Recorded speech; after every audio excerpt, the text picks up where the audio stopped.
CEO and founder of Three Arrows Capital, came down on Ethereum on November 22nd. The CEO emphasized factors that make Ethereum off-putting not only to new participants, but also to crypto enthusiasts. His tweet, let me get to his tweet because there's some choice tweetage. Here we go.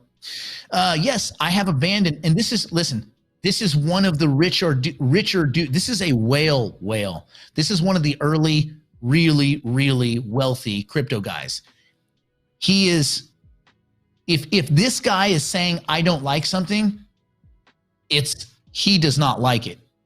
Okay, this isn't like Raoul Pal saying Ethereum's going to 20,000 because Metcalfe's law or some nonsense. This is real. This dude is real. In quotes, or I'm quoting, yes, I have abandoned Ethereum. Abandoned. He didn't say I don't like it. Yes, I have abandoned Ethereum despite supporting it in the past. Yes, Ethereum has abandoned its users despite supporting them in the past. The idea of sitting around, his words, the idea of sitting around jerking off, watching the burn, and concocting purity tests while zero newcomers can afford the chain is gross. This is not a small statement. This is one of the first big names to finally come out and say, enough is enough. Ethereum is terrible. It is garbage. Why? Because most of the people talking about Ethereum bought Ethereum really, really cheap, and they have one pure, very clear interest, and that is to sell it to somebody who has no clue what they're looking at. That's it. Look at the talking heads that say Ethereum's awesome, Ethereum's going to the moon. You talk about the fees and they say, oh, well, we'll get to that. We'll get to that. Yeah, I'm sure you will get to that at some point, one way or another. But you haven't got to that yet. And it doesn't look like anyone has any desire to get to that anytime soon. Zhu, who co-founded Three Arrows Capital with his high school friend Kyle Davies, one of the world's largest cryptocurrency holders, the crypto billionaire affirms that he has definitively abandoned the second largest cryptocurrency due to its lack of support for newcomers. Well, also, these guys do big transactions. They have a lot of ERC20 tokens. They're probably sick to their stomach. You heard about the guy a few weeks ago. Eric, do you remember the dude that was participating in an NFT drop, and he had a failed transaction that cost him $450,000 in fees? I do. That's crazy. In fees. Then, do you remember how much it was to cancel the transaction? I don't recall, but remind me. It was another $100,000. So $550,000 in fees just lost, just so that he wouldn't lose his assets, I assume, right?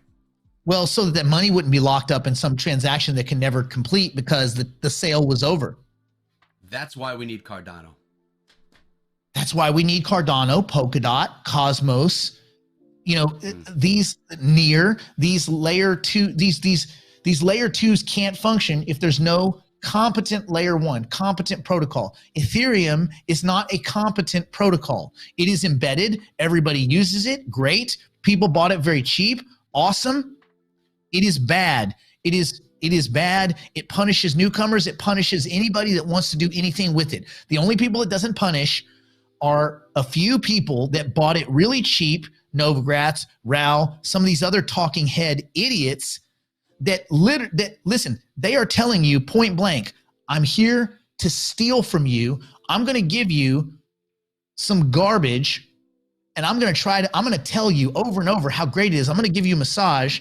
And then the minute it's in your pocket, I'm going to go start having I'm going to come out and say, you know what? I don't feel good about Ethereum anymore. All of these idiots are going to come forward. You watch. One by one, these same people that have been lying to you for a year saying everything's fine, they're going to come right back and they're going to say, you know what? I've had second thoughts.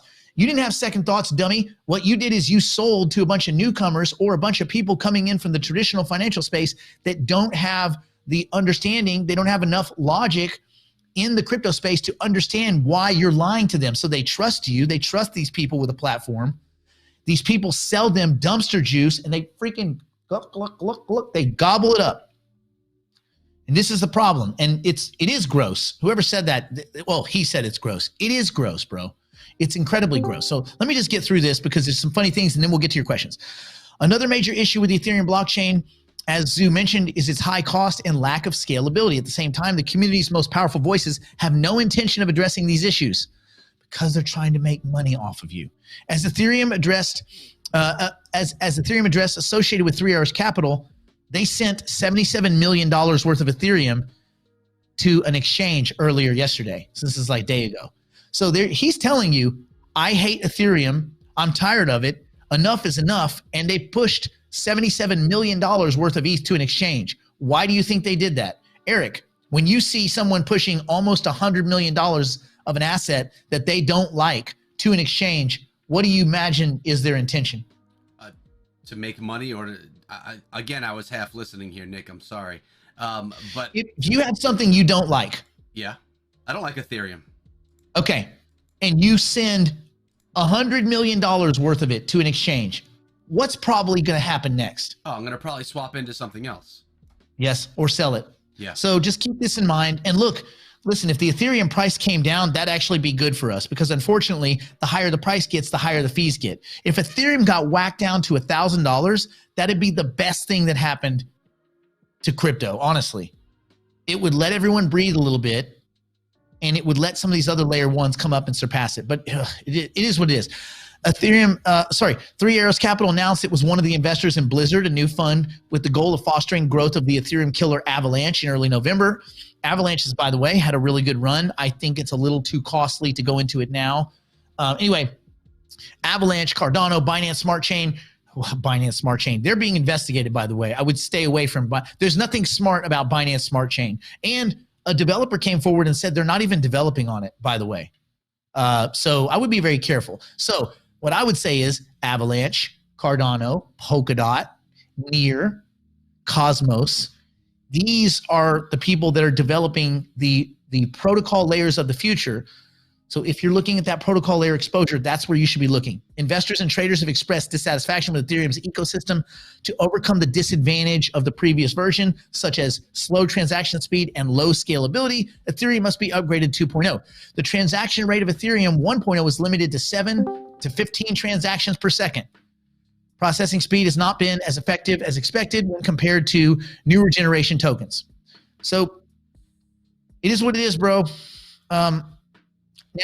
Now, let me just answer this. He came out later with another tweet saying, oh, no, I love Ethereum.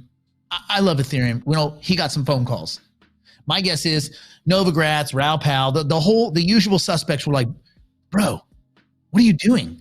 Yeah, we hate Ethereum.